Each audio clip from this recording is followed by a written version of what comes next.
Welcome. My name is Jason Hodges. I'm the Executive Director at the Anchorage Concert Association. And on behalf of the board, the staff, and the volunteers, I want to welcome you to Anchorage Concert Association's Community Artists Projects featuring MC Mohagani Magnetek. Today, we gather in our community across the state and perhaps even across the globe. I'm not coming to you from the stages of the Performing Arts Center. I'm coming to you from my living room in Anchorage, Alaska, on the lands of the Dena'ina Athabascan people of Alaska. Like many of you, this pandemic has forced us all to innovate and improvise our way through it. Ordinarily, the Concert Association brings artists from across the globe together with you in the stages of the Performing Arts Center. But this pandemic has made that all but impossible. So we have taken this opportunity as a time to focus and shine a light on the artists in our own community who are doing amazing work, and there are many. And we've asked these artists to focus on community, to heal community, and make it generally a better place. And that is how and why that we have created the Anchorage Concert Association's Community Artists Projects. We have partnered together with 4 artists to explore ways of connecting community during this pandemic. And you can find out more information on this great program at anchorageconcerts.org. Today, as we gather, we are presenting the culmination of Mohagani Magnetek's project, the Quarantine Sister Circle. This project explores a brand new work, is a hosted conversation with both cast and crew that looks to encourage empathy and compassion. The virtual performance will be followed by a moderated Q&A with Mohagani and the show's artists. We hope that you will join us for that. In the meantime, all we want more than anything is to gather together again in the Performing Arts Center to put on live performing arts. But before we can do that, what we ask you to do is to follow the community health guidelines. Wear a mask, wash your hands, and stay 6 feet apart. And when your time comes to get a vaccine, please do so. Because then and only then will we be able to get back together at the Performing Arts Center, to sit shoulder to shoulder, to clap and laugh together and experience live performing arts. And I hope that we can do that again very soon. In the meantime, we have this amazing virtual space which has connected us in oh so many ways. And it is my great pleasure to hand this virtual space over to MC Mohagani Magnetek.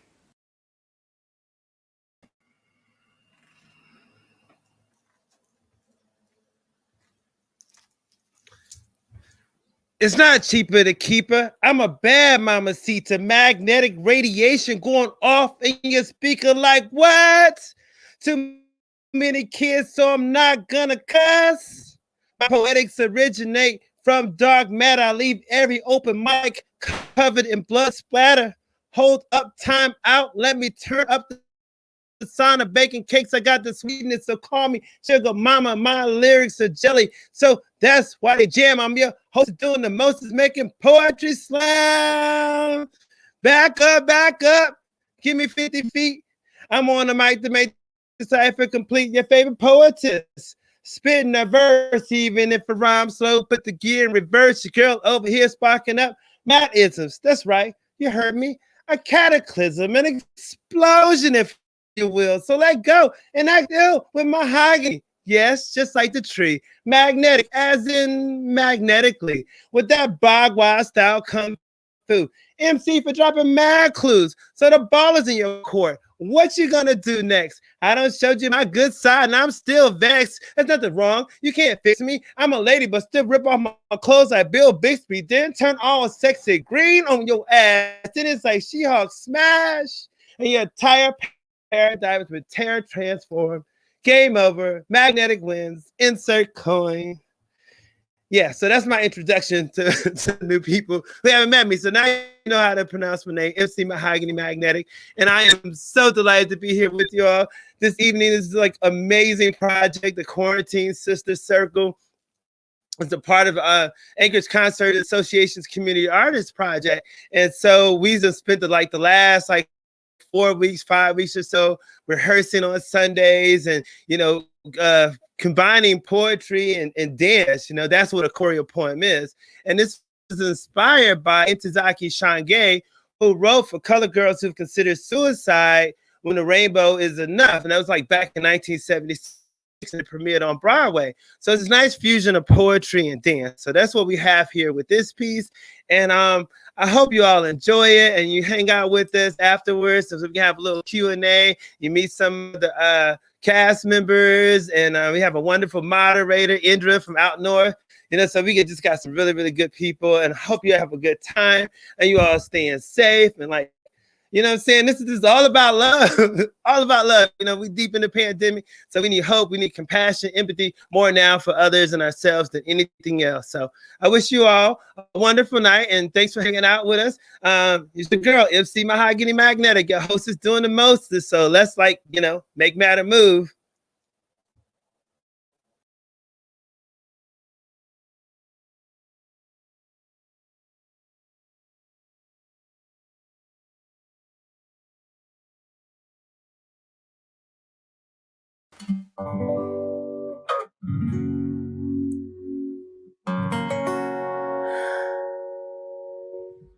These last $2, I'm not gonna lose.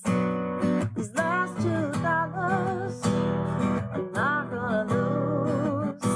One's going for the bus fare, other one for the jukebox. I gotta hear me some blues. These last $2, I'm not gonna lose. The last $2, I'm not gonna lose. One's for the bus fare, one's for the jukebox. I gotta hear me some blues. I failed to put on lotion before going to bed, so I was a ghost in my own dreams last night. I woke up privileged as all get out. Breakfast in bed, presented in sterling silver trays. I ate eggs Benedict with hollandaise sauce, leaving me with a sigh of arrival. Pat the child on the head, kissed Bay on the lips, then drove to work as a lone commuter in the HOV lane. My own parking space, no waiting in line for coffee. I even won a game of rock, paper, scissors against my colleague. Undeniable. The good life. No one contended with anything I had to say in the morning staff meeting. The boss man praised my work. I felt my high level of private education finally pay and reward me with a plaque, Employee of the Year, for the third year in a row. Doors were open to me while roses showered my feet. Adorned, I could do no wrong. I drove home 5 miles under the speed limit and soon saw flashing blue and red lights. The siren overpowered my custom audio system speakers, so I pulled over. What's the problem, officer? My license and registrations were ripped apart by the hands of the officer. I was dragged. The shit kicked out of me. My head slammed. Blood from the depths of my gut splattered on the side of the one-way dark road. Blackout. Wake up in a cell with a bunch of fugly mofos staring hard at fresh meat. I am a brand new member of the Yo Ass in Jail on a holiday, so don't think about getting out till Tuesday club. Oh shit. What was I to do? My story was unbelievable. Speed laws don't apply to the rich and famous. Furthermore, Beyonce is my second cousin on my baby mama's side. I'm a card-carrying member of the NRA, and yes, I voted for the president, so why all the animosity? I don't understand. Bailed out on my own recognizance. Before the sun rose on Saturday, I showed those fugly mofos back in that cell that money talks. I rode the bus downtown to the car impound. My eyes were still swollen, but I searched for the date and the year in the newspaper. Hopefully it was 2021 and not 1954. How can the police officer kick my ass like that? I donate yearly a substantial amount of money to the police union. I pay Taxes. I have a MAGA ball cap for every day of the week. God bless America and no place else. How could this happen to me? To me? The lady on my left kept shoving me with her elbow to get my attention. Both of your eyes are damn near closed shut. You are blind trying to read. Look, lady, I'm just trying to pass as a normal citizen riding the public transportation system. Well, ain't that the truth? You are definitely passing for stuck on stupid. Oh, good. She got off at the next stop and left me to my own business. Home and fresh out of jail in my own neighborhood to find my friends judging me with icy eyes of disdain. Really? What did I do now? Where did I go wrong? I know I didn't brush my teeth, but I wore the same tailored suit I wore the day before I drove away in my luxury car. So what was so different about this walk from my driveway to my door? The chow ran off weeping and Babe couldn't look at me direct. You charlatan. What? Imposter. Fake. Phony. Fraud. I hear it all echoing twice from our dining room walls, yet I still could not understand what the ruckus was all about. They just got to get over it. A needed break, so I propped my feet on the bottom rung of the coffee table to contemplate my woes until my quietness was shattered by the sound of crashing broken glass from somewhere in the back of my house. A gunshot, then 2, 3, I don't know. I counted 9 before I heard the action of a shotgun. Like Breonna Taylor, they never announced themselves, yet tightened the lock of the handcuffs with a tiny key. My attorney argued mistaken identity. The judge rejected my police brutality claim. Out on bail back home to feel hot summer air whistle across shards of the broken glass in the back door, they and the child fled to the grandparents' house in the next town for safety. Alone. Bored as fuck, I decided to run no longer than my ankle bracelet timer allowed me to be away from my home. Monitored. House arrest. Gone like a streak of thunderstorm lightning, I was off to the races in my own zone to clear my mind.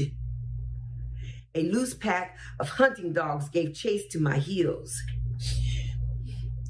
Through the woods when night falls, I'm lost, but I feel the moss side of the trees, and I look to the North Star to guide me to freedom. I outran the dogs, but not the mob of angered citizens on patrol. They said I fit the description of a burglar. But you know me. I attend the neighborhood association meetings regularly. Your children play with my child.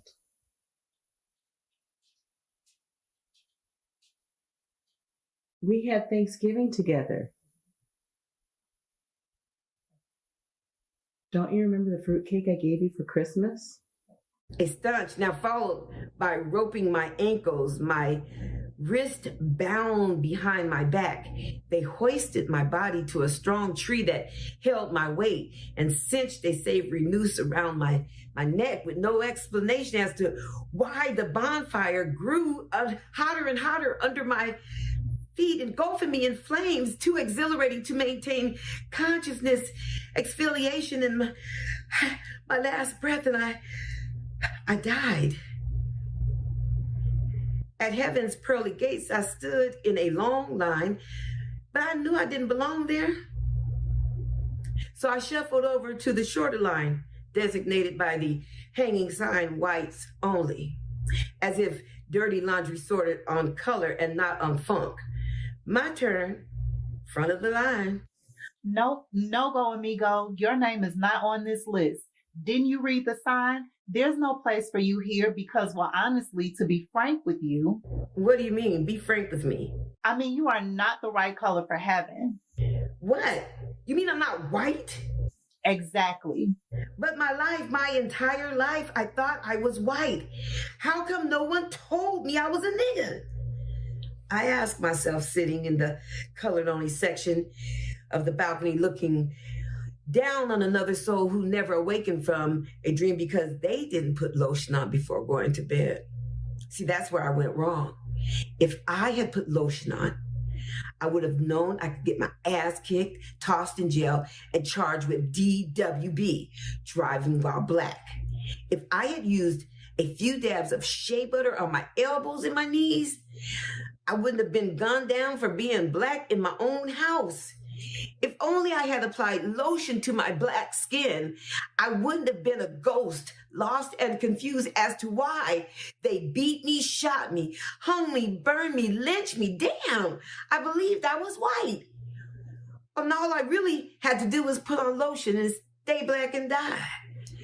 So you best believe, when I woke up for real, I put on lotion, cocoa butter, baby oil, shea butter, and Crisco to make sure I wasn't even ever going to be confused as ever being ashy again.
Oh, when the poets go signing in, when spoken word artists hope to win. Oh, I want to be in that number, to still their snaps, claps, rock them a thunder. Oh, when the poets go signing in, Magnetek won't let them win. Yes, I want to see that number of all the trophies and cash I plundered.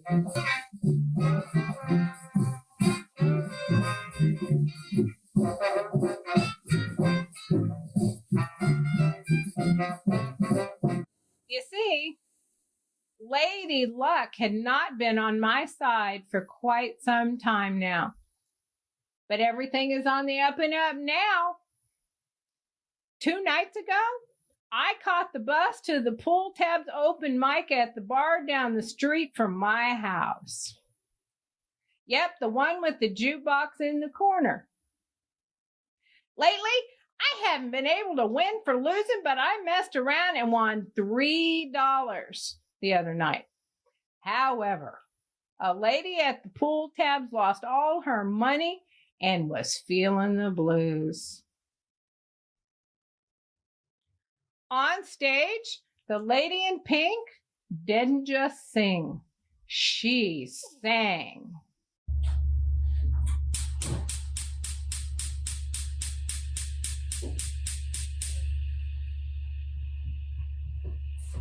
Every year,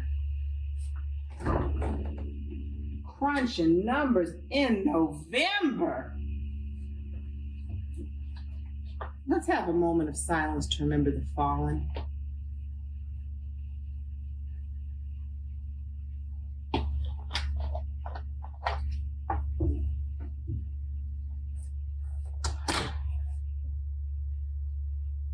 There's no great pretender. We know it was murder for being transgender. Stabbed, shot, and strangled. The police aren't working any angles. There's no justice and definitely no peace.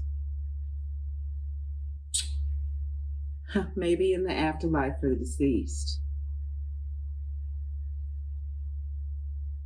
A safer place to be who you are, my friend.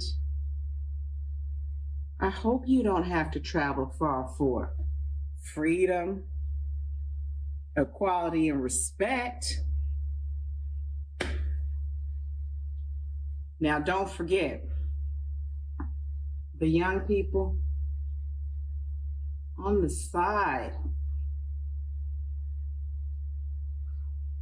over there quietly contemplating suicide. Oh, the reality. Did you miss it? Or do I need to break out the statistics? Unemployment, no health care, and the highest murder rate.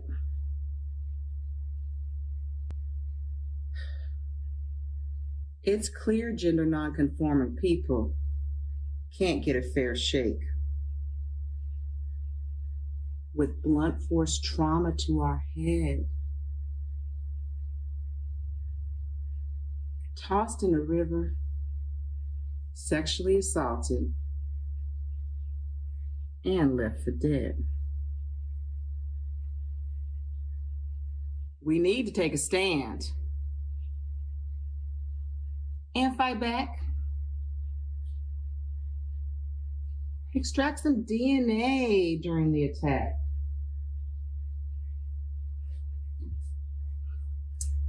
We don't need any more victims.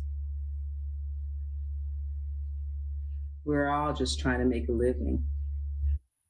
The lady at the pool tabs who lost all her money was not in the mood for somber poetics and demanded a change of pace from the bartender, who ignored her request and allowed the free-flowing session to commence. The lady in purple hoped encouragement would soothe the loser. Girlfriend, sister girl, or should I say queen, you reach, accomplish, and live the dream. You have the youth of fine wine and inspire the most creative rhymes. I'm so happy we are tighter than micro braids and never apologize for how we misbehave. Besides, nice girls never make history. But you and me, we wrote the book on victory. Laughter for hours on the phone is our weekly custom. Along with telling folks we are BFFs, sisters, or cousins, we just have so much in common. If in grade school the principal was summoned, our crazy behinds every day for being in class and talking anyway, thick as thieves, partners in crime. Like car seats, we get each other's back all the time. I respect the joy, encouragement, and love you bring around. Girlfriend, sister girl, you no longer need a tiara, you deserve a crown. Accompanied by honorific poetry. I don't care what they say, you are a queen to me. I must say, that lady in purple was somewhat impressive. Had me feeling like a queen my damn self. A lady at the pool tabs lost all her money and wasn't feeling anything like a queen. So the lady in black decided to get on the mic and read a dadgum eulogy. I'm so tired of my people dying, all the mourning, pain, and crying. Women, hold up. Let me catch my breath before I say goodbye to the last death. They say life is short, but I think it's hella long. A lot of times standing at wakes being strong. I wish it could all be so simple. But I'm 44 and still getting pimples. From toxicity and stress in the air, even the children know how to spell despair. Broken families drawn in their coloring books, while adults peek into caskets for one last look at the face of their beloved. Take that see you next lifetime shit and shove it. Where the sun doesn't shine, too many deceased are blowing my mind. First, there was my brother from another, my big mama, then my sister in the struggle, then Little Red, my big cousin. Got me acting a fool, showing out and cussing. Now you tell me my Kung Fu master is dead. And of course, I can't get the last murdered Negro out of my head. I should take a page from my aunt and keep a black dress in my trunk, along with a pair of dress shoes, so I'm ready to meet the bearer of bad news. And the fallout is always some drama. Lord, help me if something happens to my mama. I just might turn loose and unglued, treat people nasty, acting all kinds of rude. Seriously, I got a broken heart, still mourning Sandra Bland in the dark. Can we all just get along like Rodney King? Praying for my voice so I can sing praises for some wonderful people in their Sunday best, looking all regal. For the last time before the dirt is shoveled to cover the hurt, leaving family, friends, and concerned citizens to write obituaries and make decisions. For the last time before the dirt is shoveled to cover the hurt, leaving family, friends, and concerned citizens to write obituaries and make decisions. In honor of all my people that died, oh, how I miss you. Oh, how I've cried. The colored ladies clapped and cheered, but a lady at the pool tabs lost all her money. The eulogy only dampened her already gloomy day.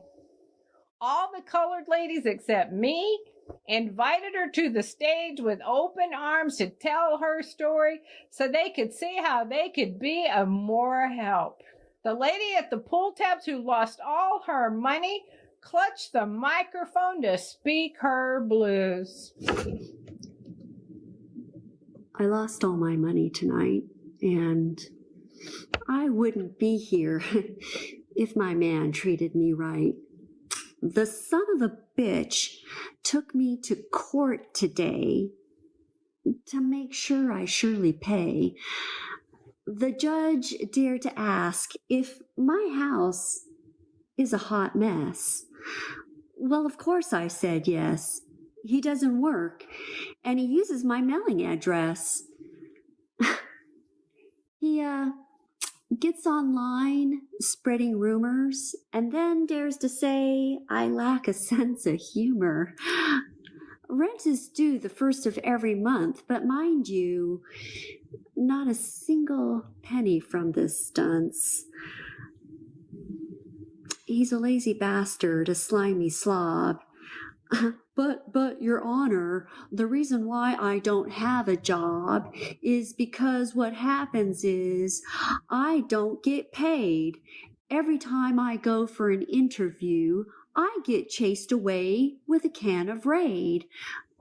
Well, I told the judge about his insect friends. Eating and drinking in my kitchen they spend. I told the judge, I've had it up to here. Just Friday, Mr. Roach in my kitchen drinking my last beer. And so, because I called the exterminator on his sorry ass, he showed up in a full body cast. The judge ruled in his favor, of course, based on his full-headed fable. And that's why I'm here at the pool tabs table. I appreciate you colored ladies. Truly, Y'all keep me from going stone cold crazy. Social invites, so few, so far. Who dare to approaches when everybody thinks I live with roaches? A lady at the pool tabs lost all her money and garnered support from the other colored ladies who had nasty homes as well. And related to her blues, they walked around the bar with their hands out until they came around my way, begging for a donation for the nasty woman who lives with roaches and lost all her money. I seized my last $2 in the palm of one hand, while the lady in orange got up there and commanded the mic. So yeah, that's right. I'm not sorry, my friend. Your mom is drinking the Kool-Aid again. With a new hairdo and fabulous looks, while hijacking food stamp books. Not in need of any government assistance, just straight abandoned the resistance. I remember back in the day she held a protest sign. Nowadays she's living high and mighty on luscious wine. Hanging out at the Rotary Club and PTA, pretending to be straight when everything about her is gay. And now you know Mohagani is no roommate. And there never was a hot man date. But that's not all your mom's got going on. I listen to every word of her song. She volunteered to be the first to build the President's Wall. She never fell from grace. It was Humpty Dumpty's fall. All the Queen's woman didn't do a damn thing to put her fractured soul back together again. Do you even know the flavor she was drinking? Or what the hell she was thinking? Even the boogie can't be blamed for this.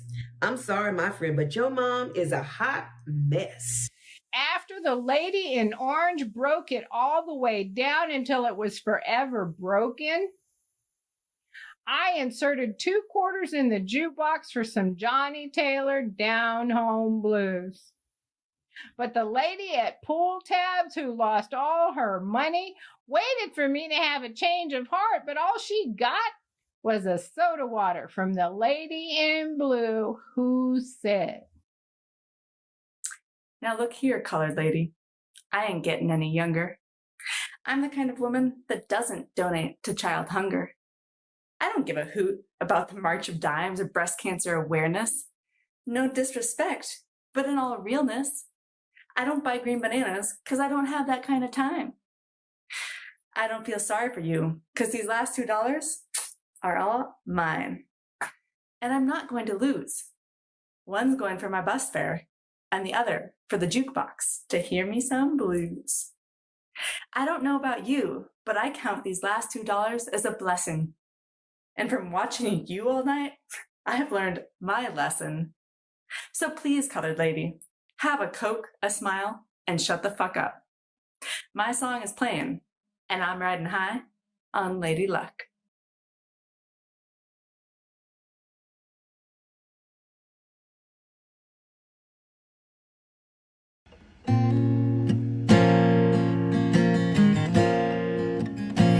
My skin is black. My arms are long. My hair is woolly. My back is strong. Strong enough to take the pain inflicted again and again. What do they call me? My name is Sarah. My skin is yellow.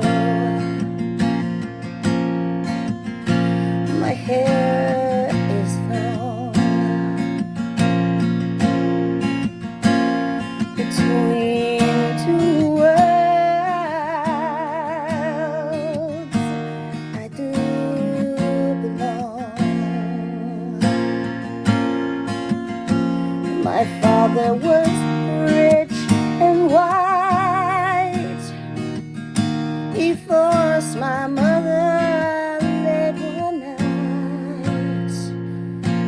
What do they call me? My name is Saffron. My skin is tan. My hair is fine. My hips invite you. My mouth like wine. Whose little girl am I? Anyone who has money can buy. What do they call me? My name is Sweet Thing. My name is Sweet Thing. My skin is brown. And my manner is tough. I'll kill the first mother I see. My life has been rough, and I'm awfully bitter these days because my parents were slaves. What do they call me? My name is PJ.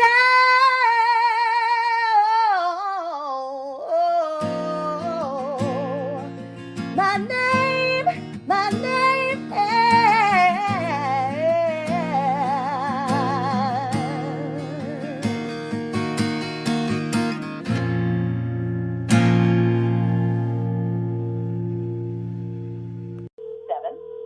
is not available. Yo, tight, it's your big sister up in Alaska. Just been going through some things. I just need to talk about it, you know? Because what I'm saying is, like, these damn roaches, they everywhere. I thought they would come up to Alaska, but these mother uppers got a winter coat they just bought from the damn REI winter store and shit, you know what I'm saying? So there's some mother upping insulated roaches. You know, I just want to get one of these roaches in the ring and just whoop his ass, you know what I'm saying? Put an ass whooping on that roach, you know what I'm saying? Woo, these damn roaches. Eating my pizza, drinking my soda, smoking my weed.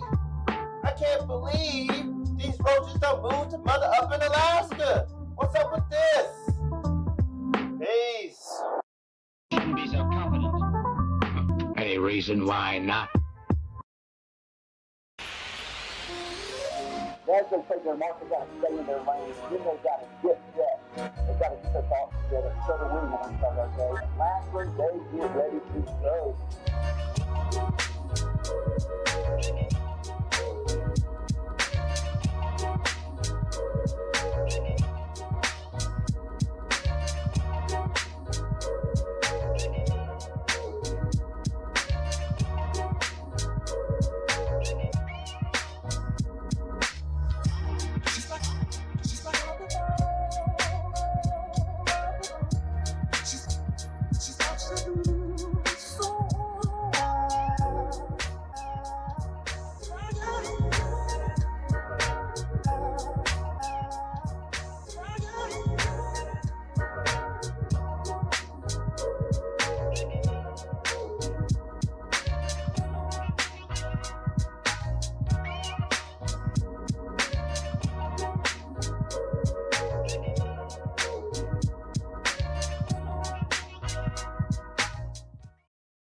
Oh my gosh. I hope that was fun for you like it was for me. Good times, good times. But yeah, so there it is. For color ladies who consider pool tabs the last $2, the choreopoem by me, MC Mahogany Magnetic. And this has been a wonderful experience, a wonderful process. And I'm just happy that some of our cast members are here with us this evening. And we're going to bring on our moderators, like my good friend Indra. Like she's like director, like super board lady of out north here in Anchorage, Alaska. And they do a lot of wonderful things. I'm just happy she's here with us tonight. And she's going to moderate our panel discussion. So how you doing, Indra?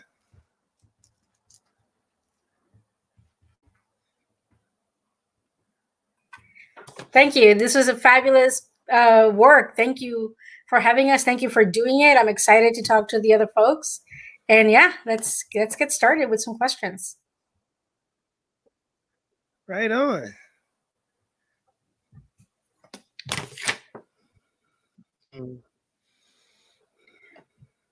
All right.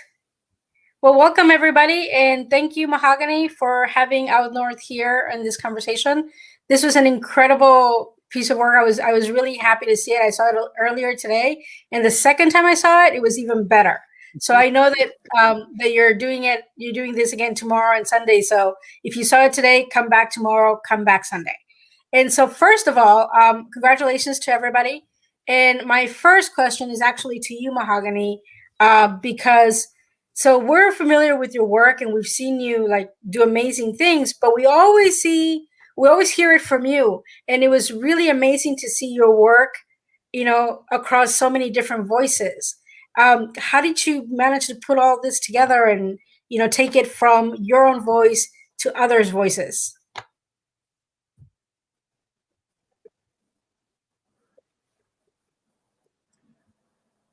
Wait, what's the question again? Okay, I'm sorry. I think we're having some technical delay going on over here. So yeah, yeah. So my question is, what is it like?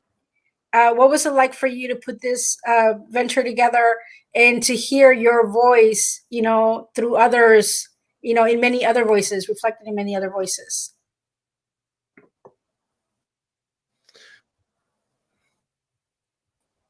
We can get just tight. But oh my goodness, like so the very first day that we had a like rehearsal for the first time, and I heard someone else read my poetry. Oh my gosh, I was in tears. I was like crying, just like super emotional and everything. And like it's just so wonderful. Like, I mean, and it's just happened really, really, really fast. Even though I wrote the choreo poem like about 3 or 4 years ago now, 3 years ago, yeah, maybe like 3 or 4 years ago, I wrote it in. However, it didn't really come together until this past. Boom, here's my proposal, and it just still just like was not a reality until like I heard like the Orange Lady. I failed to put on lotion last night, so I was a ghost of my own dreams, which is real, you know. You don't put lotion, you feel like super ashy, and so it was amazing. Like this project from beginning to end.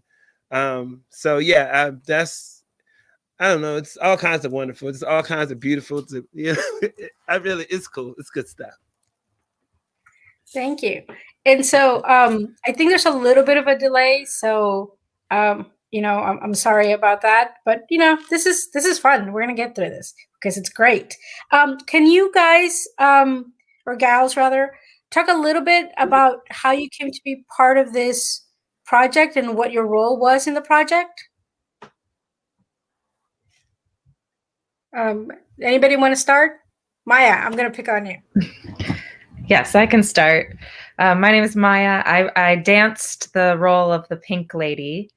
And this project for me was a real exercise and then wonderful experience in saying yes. So I had let Becky, who's my artistic director at Momentum Dance Collective, I let her know that I had extra time, and if there were creative projects I could be a part of during this pandemic time, I was interested. And then she put me in touch with Mahogany and got me in this group. And then I said yes without knowing too much about what was going on, and have just had an incredible experience being a part of this group and part of this project. Okay, so I guess I'll go next. I got a phone call or a text, whatever it was. I was excited because I wanted to be a part of it, and I've known Mahogany for maybe 4 or 5 years. I don't know, 5, 6 years. And she's awesome, and I love her work. So I kind of was that person, like, I don't really know. I didn't have really a script yet or anything, but I was just excited. But then when I got the script, and the first time I went through the script, yeah, it just brought me to tears. Brought me to tears. I was like, this is really fantastic. This is really good. So yeah, that's how I came to be a part of it. And I'm very thankful that I am.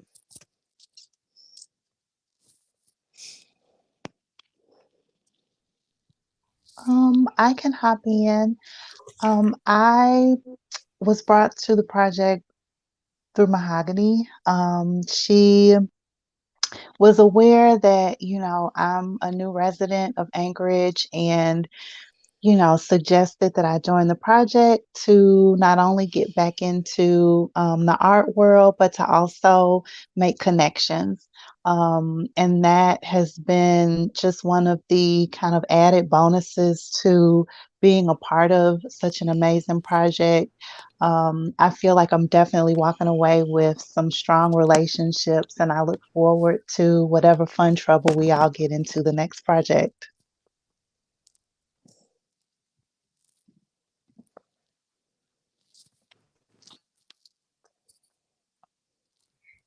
Dana, can we hear from you?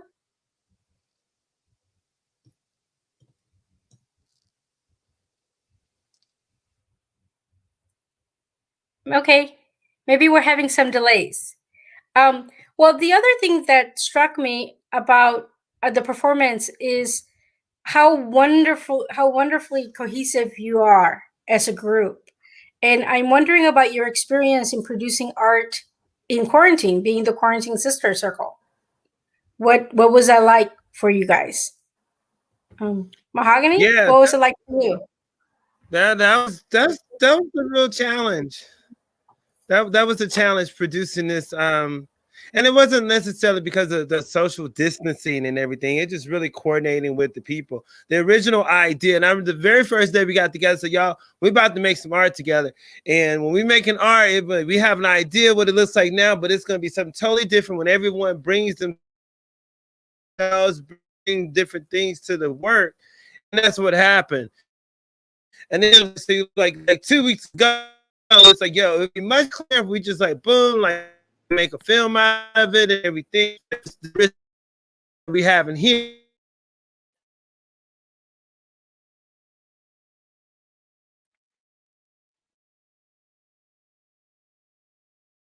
Different pieces, these different moving parts, but we did it, and we here, and it's a live like community artist project, the Quarantine Sister Circle, and I think those community that we built over the last few weeks. Some of us have known each other for a long time. Some of us known us just for a short while, but nevertheless, we built something together, and we just had a good time doing it.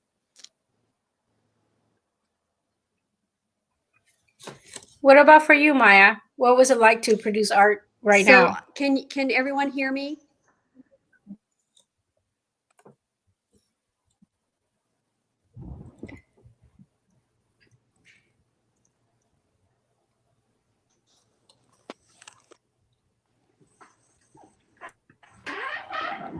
Well, I think maybe Maya, can you? We can hear you, Dana, but I'll share just the experience. I think I've found in this project and in others that collaboration is possible, just sometimes clunky, maybe. Like not everything's as smooth as you want it to be, perhaps. But this group did a really good job with just a lot of communication, and that has been really necessary.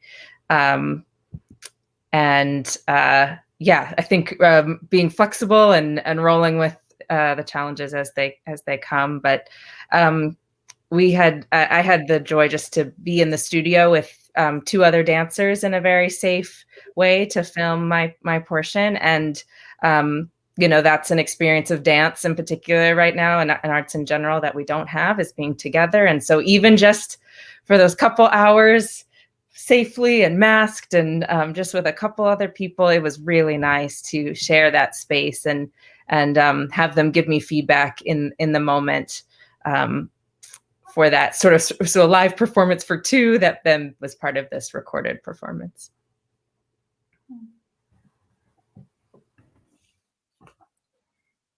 Okay. Corinthia, can we hear from you about what it's like to produce work right now?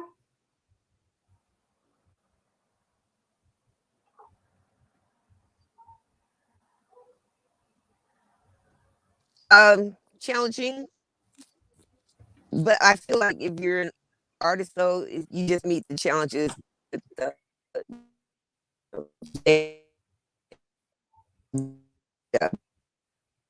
I'm just ready. I miss this a lot. I really miss the collaboration and being in the same room with people. But it's another adventure. Thank you. It keeps cutting out and going slow and freezing. I don't know if you're getting that on your end. It's cutting out a little bit, but I think we're getting the gist of it, though. Yeah. Okay, I think she froze. Okay. Dana, do we have you on right now?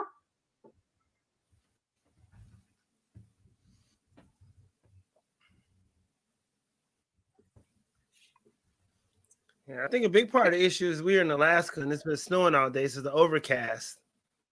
Yeah. All right, Sequoia. Creating right now has been very adventurous. So I think that was a part of just the magic of this project. I have never, done a choreo poem clearly in this kind of structure, but it was a lot of fun. And I agree with Maya. Mohagani was very communicative throughout like each kind of editing step that she was doing. And so to see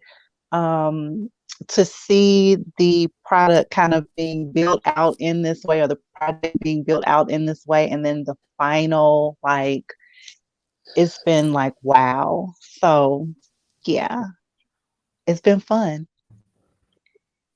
Yeah, it definitely feels fun. It's a great performance all around, for sure. We have a question in the chat, and the question is, what do you consider the challenges or benefits of making this work of art and events possible during the pandemic? Oh, it's necessary. Totally necessary. I've been really upset about how many people, organizations, communities, not just here, but around the nation, have just totally stopped doing everything. It's like, gosh, well, there's a will, there's a way. That's what my mama always says. Like, well, there's a will, there's a way. We'll figure out how to do this. This technology thing don't always work the best. Like I said, we got snow, it's overcast. So we got issues, but we're here. This is the best that we can do together, apart with social distancing. So it's just more important that we continue to do work. We continue to create art. We continue to build community or whatever we have to work with. That doesn't stop. So it's like, since the pandemic started or whatever, I was like, gosh, okay, boom, this thing probably gonna go on for like a good 1.5 years, 2, who knows how long. You got to be in it for the long run. So that's like what I've been like preparing for. Like, let's think about the long term, continue to do these things, find ways to make this technology work the way it is, what we have, and do the best that we can do. And that's what we did. We did the best that we can do with what we have. And I'm really proud of it, really am.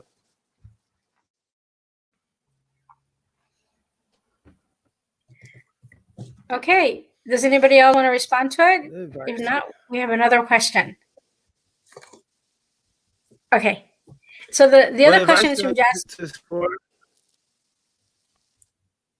Can you read it? Okay, from Jasmine Smith. Hi, Jasmine. Thank you for joining us.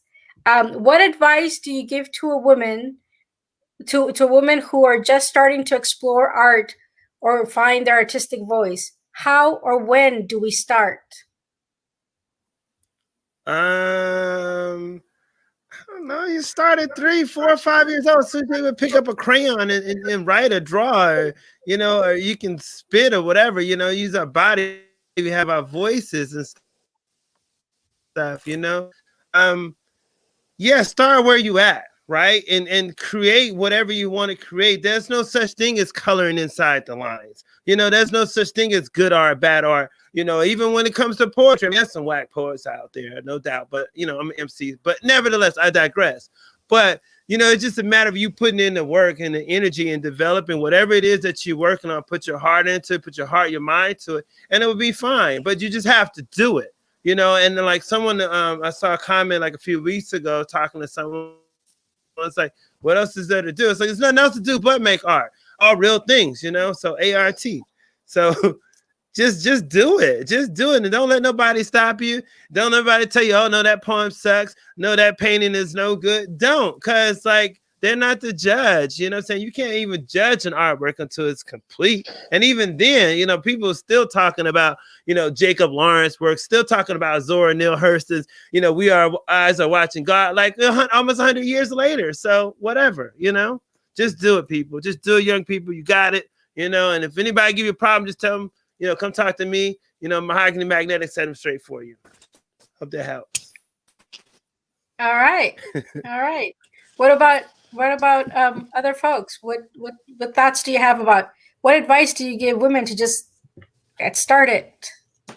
I would echo what Mahogany said 100%, and just add from the dance perspective that everyone can dance, no matter your ability or your background or whatever. Everyone can dance. Everyone can put on a song you like in your, you know, in your home or wherever you're at and move around, and that's a start. And I definitely agree with shedding those levels of judgment. And I think I would add that the process of making whatever art you choose can often be just as important, if not more important, than the product. Yeah. Yeah. Sequoia, what are your thoughts? Yeah, I will say that I am someone that is in the process of remembering creativity and creative expression and, you know, the artistic side of myself. I grew up in an environment that encouraged dance and art and creativity. And I put those things down, you know, over the course of kind of growing up and going to school and things like that. But now I am, you know, thinking back to the things that made me happy when I was younger. And a lot of that kind of circles around art. And so I think if you are in this space where you're exploring this, start back to some of the things that you stopped doing for whatever reason, you know, and pick some of that stuff up. And it may kind of jog some inspiration. Yeah, totally. So another question is, and because this is such a cohesive group and it's such a fun group and you guys are amazing together, and like the editing in this was really great, Mahogany, like seeing, you know, somebody read and somebody perform. The editor part of me was wondering, how did she do that? How did she do that? So what was the inspiration for this work, for the choreopoem? Yeah, well, so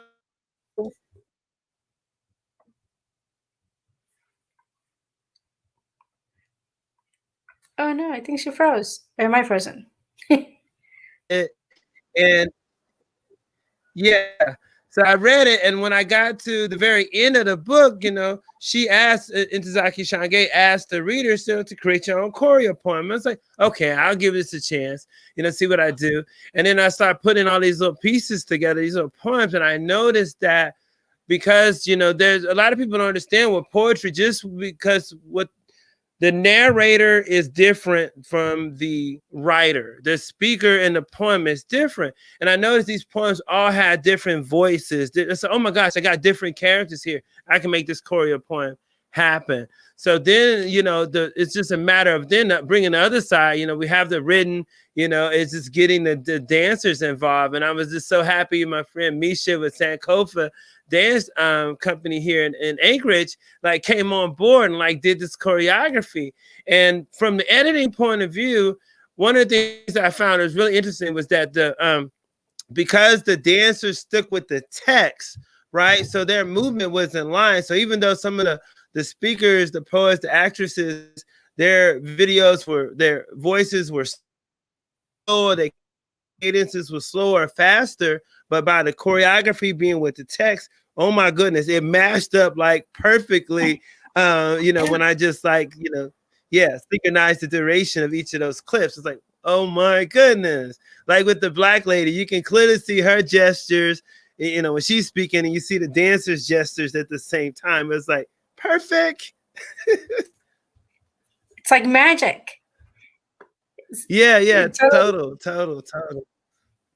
Yeah. So my other question is, so for the other folks who were not, the architect of this, what was it like to do and participate in this choreopoem? Like, what did you take away from it? What did you learn from it? What did you bring to it?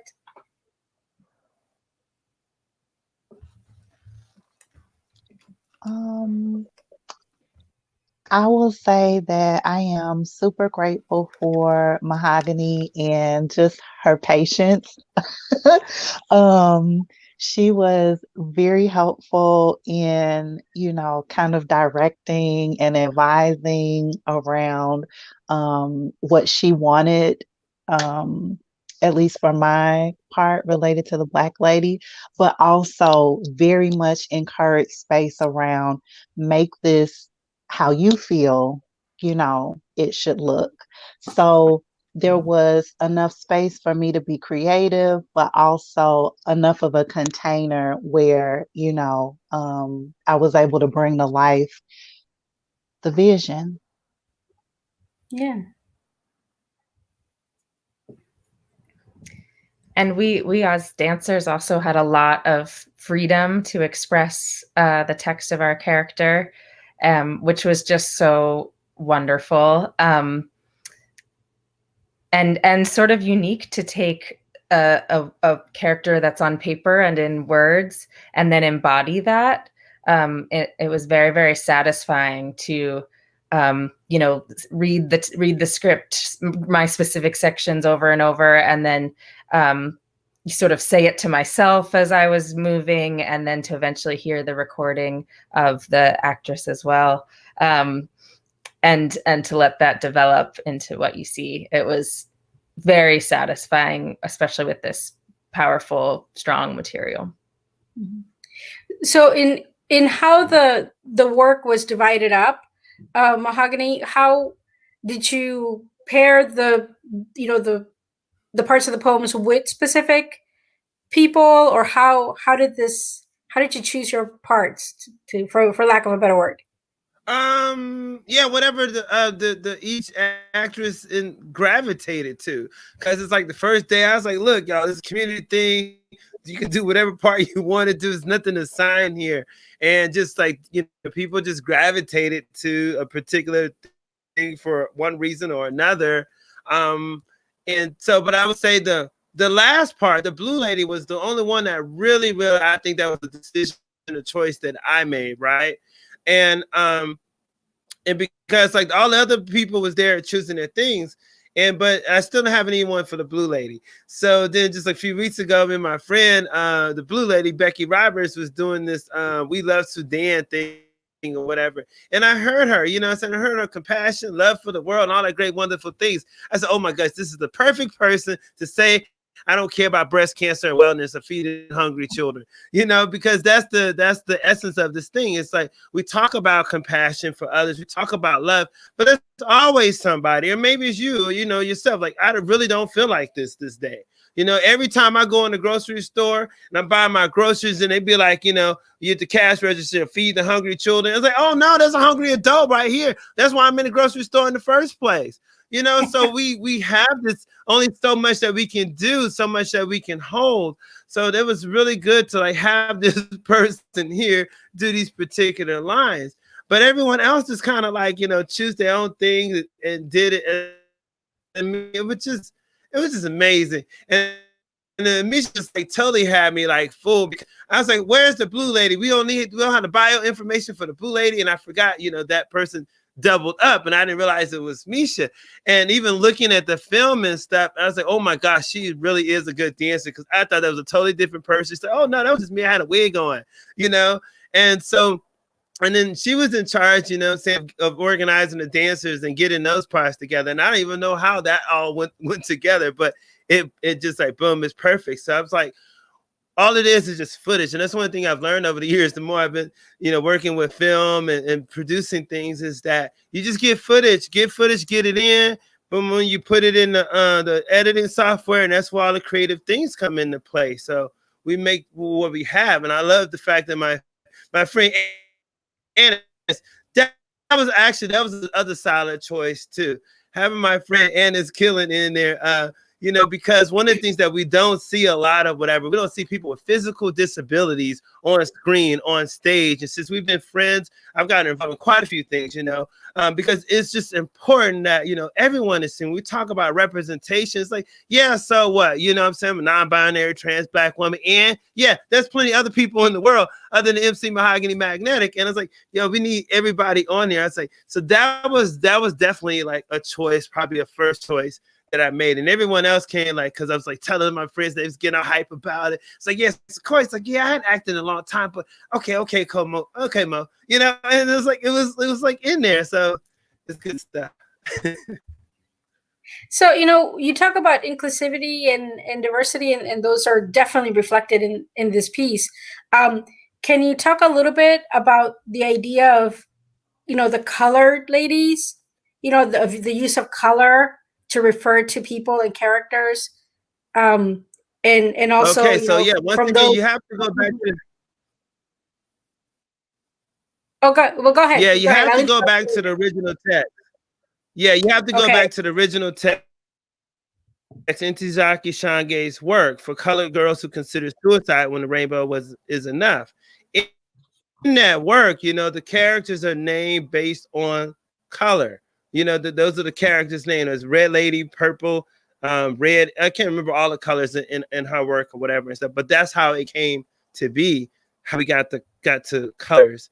And so instead of, saying colored girls, we're not girls, we're grown women, so we know we're going to belittle us. We're not going to belittle ourselves, so it's like, for color ladies, it's considered pool tabs. And that's the other thing I want to say. Alaska, we don't have like casinos and stuff. We just have the pool tabs hall, and so, and when we talk about like despair and wanting hope, I had an uncle, saying every day he played them doing scratch offs and stuff. Every day we got off work. Sometimes he win $2, sometimes he win $500, and then go back to playing it all the same.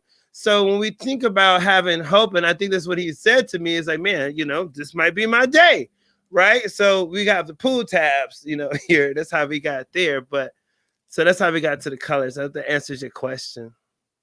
Yeah, no, that's brilliant. So the Quarantine Sister Circle, how tight is it, and is it gonna do something new or something next? I don't know. We're just trying to figure out our party next. That's, what I'm saying, a cast party. Like, how are we gonna do this cast party? Quarantine. Well, yeah, the same way we've been doing it. I don't know. We all just sit at the house or whatever, and somehow or another we can have the same meal or something. I don't know. We'll figure it out. And that's what we've been doing this entire time. It's like, I don't know, we'll make it together, and like people come up with ideas, and so that's our next project, is just chilling out and enjoying ourselves and continuing to build. So what more comes out of this, hopefully, it will, but I mean, this is like, I want to honestly say this is the second kind of Quarantine Sister Circle. The first one, the kind of prototype, came about in the fall. We had a discussion around them not, and the people who killed Breonna Taylor to jail. So we had like a big, sister circle with a lot of women, African American women in Alaska. And we just called, the sister for Breonna Taylor. So that's just kind of how you're like, okay, cool. Kind of, I'm just going to stick with that format when I did this proposal. So yeah, that's more, I'm sure, for the Quarantine Sister Circle altogether. Yeah. So I think, our time is running out, but I wanted to, get your thoughts, on building empathy and compassion through art in the pandemic. If you can, maybe some closing thoughts on that. How do we continue to make art compassion and, build empathy? Yeah. We needed it before the pandemic. We're gonna need it afterwards, and we need it during. So because when we talk about compassion, empathy, and ideas, we're talking about the very things that make us human, right? So that has nothing to do with the time and the circumstances that we live in. People was acting really crappy to one another before this, and gonna continue to act a fool long after the pandemic is over. So none of that matters. We still have to do our best to have space in our hearts for ourselves. Self-care is very important in this conversation. We have to have a space in our heart for ourselves, compassion for ourselves, and then we have that for other people as well too. No matter what goes on, I don't care how bad people talk about me. I'm like, boom, I'm going to do my best to be compassionate. If someone goes down on my heart, whatever the case may be, you best believe I would do some CPR. And I could care less, if I break a rib or something, they want to sue me later, whatever. They're alive to tell it, Thank you. I'm glad you're alive to sue me, But those are just ideas. We have to move beyond these little barriers that we have, and they were there before the pandemic. So it's just more important now that we really, really focus on it, because we don't have that physical human connection, And personally, if you're within 6 feet of me, it's a problem. Or, it's a love affair, one of the two, because either you're my friend, family, or stay away, So, but even if so, I've been in situations during the pandemic, I've seen people in need of help, So yeah, I get started to be antisocial is what I call it, and go help them out, So yeah, be antisocial. Maya, do you have any last thoughts on empathy and compassion? Well, I would just say that one of the greatest joys of this experience for me has been meeting new people, which is something I haven't done much this year. And so it has been this experience of meeting these new people, and then getting to, at least virtually, step into their energy and just, I think immediately within our group, we've been showing each other such kindness and support. And I would say I don't know everyone very well yet, but we're grounded in this shared art experience, which I think paves that path forward. So that's where I'll leave it. It's been just a joy. Thank you. Cynthia, we got Corinthia, I'm sorry, I need new glasses. I really do. I apologize. You know what? I think with the pandemic and stuff, what we've learned that we missed is we miss each other. Just that physical touch and being around people, and hopefully they'll hang on to the fact that we need one another even after this is over. Yeah, sorry about my water bottle. But yes, I am excited to forge ahead with the new relationships, and yeah, we need each other.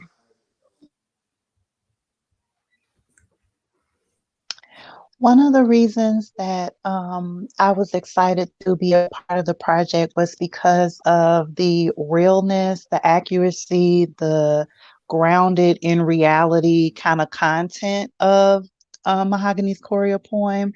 And so I think as it relates to continuing to build empathy and compassion, staying rooted in that vulnerability around honesty about what's really happening, opening up about grief, about joy, about disappointment, about happiness and inspiration.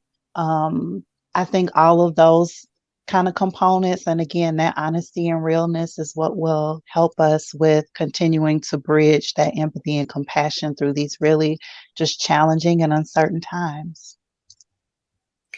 Yeah, definitely. We all need a little bit of that in our lives every single day.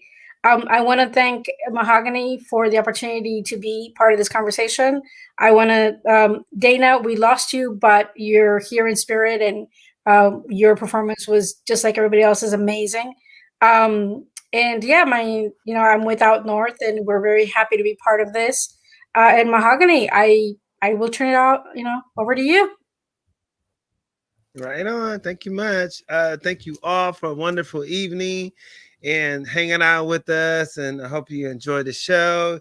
We'll be back tomorrow, 7 p.m. Alaska time. So I don't know, 10, 11 o'clock on the East Coast. Then we'll be back on Sunday, 2 p.m. Alaska time, so I think it's 6 p.m. on the East Coast.